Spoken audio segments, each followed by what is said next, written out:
guys ready to rock and roll? Well, first of all, just excited for this opportunity to just to be here, and I just thank God and my family for everything that I have. Just really thankful to Coach Sweeney, who gave me this opportunity almost 4 seasons ago. So much time that went by so fast, and just thankful to all the people that make things possible for me. That's our president, our AD, our board of trustees, our fans, this coaching staff, and all the admins and people that make this place special. Because it's the people that make the place. And Clemson has really been a huge asset to me in my life. It's where I got my career started 20-some years ago, and so just really thankful for the opportunity just to be here, and thankful for the families and the players that have an opportunity to lead every day. And so it's just been a really life booster for me being here, and especially at a place of faith, and it's really changed my life for the better. So just truly excited to be a Clemson Tiger. Just wanted to take the time to say that, and man, God has just been so good, and this has been truly a blessing. And looking forward to this upcoming season. Have a lot of talent on the defensive line, and but we got to go show it. Resume and reputation mean nothing in this game. Every year you got to go out and prove yourself, and it's an opportunity to put your hand in the dirt and go win your one-on-one matchups. And so just really been challenging our defensive line to lead, and Coach Allen always talks about accountability, toughness, and love, and I've challenged those guys to really bond off the field, and they've responded to that. Just really taking the time to get to know each other. It just creates a bond that they become more than a teammate, and the family just not a word. It's something that you put into action when you're spending time with each other and get to know each other. And so those guys have responded to the challenge of just really trying to build that bond amongst each other. And so really proud of the way they've done that, and that starts with the guys, the senior leadership, with DeMonte Capehart, and trickles down to Peter Woods and Stephon Green and Vic Burley and Champ Thompson, Henry Brown Shula, and all the rest of the guys that are in that room. And I'm really proud of the way they've have been working this offseason and continue to bond, just to make themselves the unit that a lot of people are writing and talking about. But the game isn't played through social media. It's not played in writing, man. It's about what you do when you put your hand in the dirt, and that's what it comes down to. And got a lot to prove, got a lot to show, and it starts now just doing the daily things and creating those daily habits that help you be successful. And so that's what I've challenged the defensive tackle room and the defensive line with, is just being great every day. Everybody's got a goal, but it's about what you do on a day-to-day basis that's going to make you great. As I've always said, you can't have $1 million dream with a minimum wage work ethic. And so whatever it is that you want to achieve, you got to consistently do those things on a daily basis, and in order to be great. And that's got to be a mindset. And I always challenge them it's really about being an elevator. And everybody's like an elevator. You're either taking people up or you're taking them down. And so in order to be great, you got to be an elevator that takes people up, and you make the room better. Wherever you at. When you operate in your gift, you don't have to be at the head of the table. For wherever you sit or stand, the room will shift. And so challenges guys to be room shifters and make people better. Coach, on that note, Peter Woods will have his best year if it just comes down to consistency for Peter. Being consistent, taking care of his body, and just being what he's capable of being.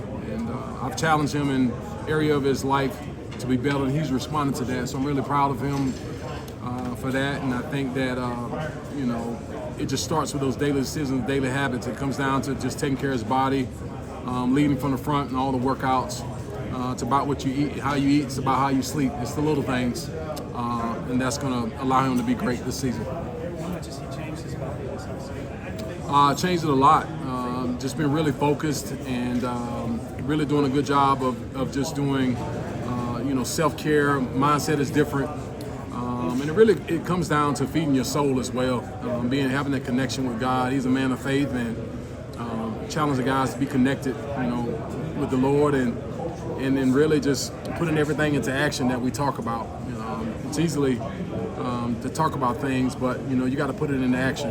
And you can trust the plan, but you got to attack a plan as well. And he's done a good job of attacking the plan that's been put forth in front of him in order to play at the elite level that people are expecting him to play at. Who's been your most improved out since spring game? I would, the most improved has been Vic Burley.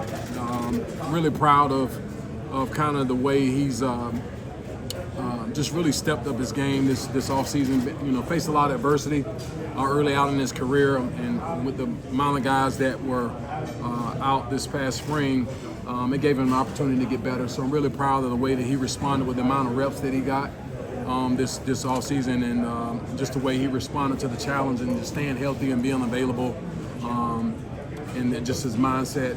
And so really expecting him to continue to climb upward and onward.